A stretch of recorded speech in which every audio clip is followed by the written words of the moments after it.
Jorge Martin led every single lap of the Silverstone sprint, and it might be the most dangerous thing that has happened to Aprilia all season. Pole, a new outright lap record.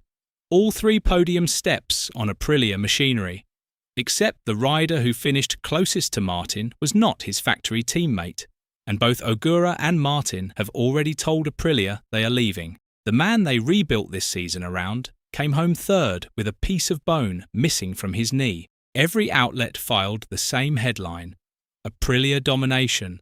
Nobody asked what sits under it. So who is Aprilia actually racing for this title? And what happens when the honest answer is itself? Aprilia has never stood here before. This is the first sprint podium lockout in the manufacturer's MotoGP history, and it now owns the entire top 3 of the championship.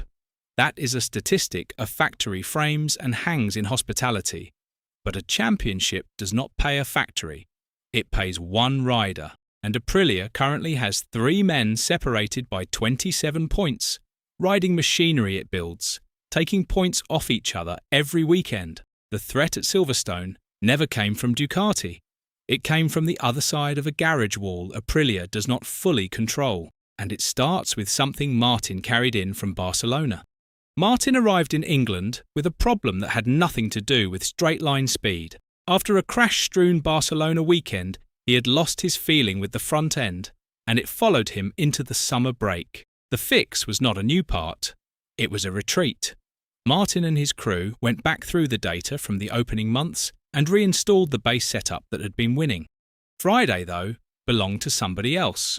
Marco Bezzecchi, in his first competitive session since collarbone surgery, topped practice and smashed the all-time Silverstone lap record by almost a full second. The comeback story wrote itself before qualifying started. Then, Saturday rearranged it. Raul Fernandez, on a customer Trackhouse Aprilia, lowered Bezzecchi's brand new record and briefly had the first pole of his career. Martin took it off him by 21 thousandths of a second, with another record on top. The front row was Martin, Raul Fernandez, Ogura. 3 Aprilias, 2 of them customer bikes. That photograph was the first real clue of the weekend, and nobody read it. On Friday, Ai Ogura had been asked what he expected. His answer was flat and unglamorous. "I'm not expecting to finish in the top 3 on Sunday," he said. He talked about a top 6. That is a rider managing expectations down in public. Martin, meanwhile, knew exactly what he had found. "For sure it improved quite a lot," he said of the front end. Then the detail that matters more than the headline. "We were looking a lot into the data of what was working in the first part of the season, and we went back to that base. That is not a breakthrough. That is a championship leader admitting he had drifted away from something that worked." The sprint itself was almost boring, which is the point. Martin nailed the launch and was never headed. Ogura closed him down and threw one look at him on lap 6, but it never became a move, and Martin pulled 1.5 seconds clear. Raul Fernandez, the man who nearly took pole, crashed out at turn 4 on lap 4 chasing Bezzecchi for 5th. After a bad start dropped him to 6th. And, oh yeah, there is one more part of this, and it changes what that podium photograph shows. Ai Ogura will not be on an Aprilia next season. Davide Brivio confirmed the exit back in April. Ogura chose not to extend with Trackhouse, and he is headed to Yamaha for 2027. So the rider sitting second in the championship, the only man within 17 points of Aprilia's leader, has already handed in his notice. Massimo Rivola's reaction, back in May, was as revealing as anything said all season. On the one hand, it's disappointing to lose a rider who has proven to be talented, the Aprilia CEO said, but it's also fair to say that the choice was the right one. So Davide Brivio had a far-sighted vision with Ogura. Sit with what that costs now. Aprilia's closest championship rival is a customer rider it cannot instruct, will not keep, and is currently supplying with the best bike on the grid. Behind them, Marc Marquez faded badly in the second half and finished 9th, nearly 14 seconds off Martin, dropping to 4th in the championship, 29 points down. The reigning champion is no longer the story of this championship. He is a bystander in it. Now go back to 3rd place because that result is not the comeback everybody wanted.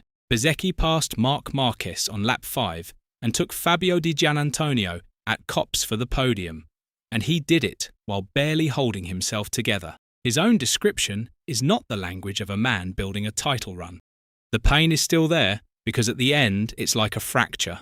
"I'm missing a small piece of the bone," he said of the knee. That injury, the one everybody treated as secondary, is the worse of the two. The knee looks like a smaller injury, but at the end, it's what is making me crazy. Then the line that should worry Aprilia most of all. "When I have to put 4 or 5 laps in a row, I suffer, and at the end of the session, I was super tired." That is the man who set the outright lap record on Friday. 1 lap, he is the fastest human being at Silverstone. 5 laps, he is emptying. A sprint is short enough to survive on adrenaline and talent. A championship is not. Bezzecchi is 27 points back, and the gap is not really points. It is fitness he does not have yet. So here is what actually happened. People thought Silverstone was Bezzecchi's comeback. It was the weekend Aprilia's title fight stopped being about Ducati and became a civil war. It has no authority to referee. Martin and Bezzecchi are factory teammates, and Aprilia can manage that the way factories always have, with strategy, with parts, with quiet conversations. Ogura is not theirs to manage. He answers to Brivio, and he owes Aprilia nothing after November. Make no mistake about what Aprilia built. The bike is the best on the grid, and Silverstone settled that permanently. Front row lockout, podium lockout, a lap record broken twice in 2 days on the same machine. Ducati had no answer. Nobody did. What Aprilia did not build is control. The championship leader is theirs and leaving. The closest challenger is theirs and leaving to the same place. The third man is theirs and physically broken. Every point Ogura takes off Martin is Aprilia beating Aprilia, delivered by 2 riders who will carry everything they learned on that bike into the same Yamaha garage next year. And Aprilia cannot ask Trackhouse to stand down. Trackhouse has its own season, its own sponsors, and Raul Fernandez just re-signed through 2028. 17 points is not a cushion. It is the exact width of a problem Aprilia has no rule book for. Martin is not being chased by Ducati or KTM or Honda. He is being chased by his own manufacturer's best customer, riding a bike Aprilia handed him, in a fight Aprilia cannot settle from the pit wall. The podium lockout was not the flex it looked like. It was Aprilia finding out it built something powerful enough to beat itself. So does Martin hold on? Or does Ogura take this title on his way out the door? Let us know in the comments below, and once you do that, make sure to click on the video appearing on your screen right now.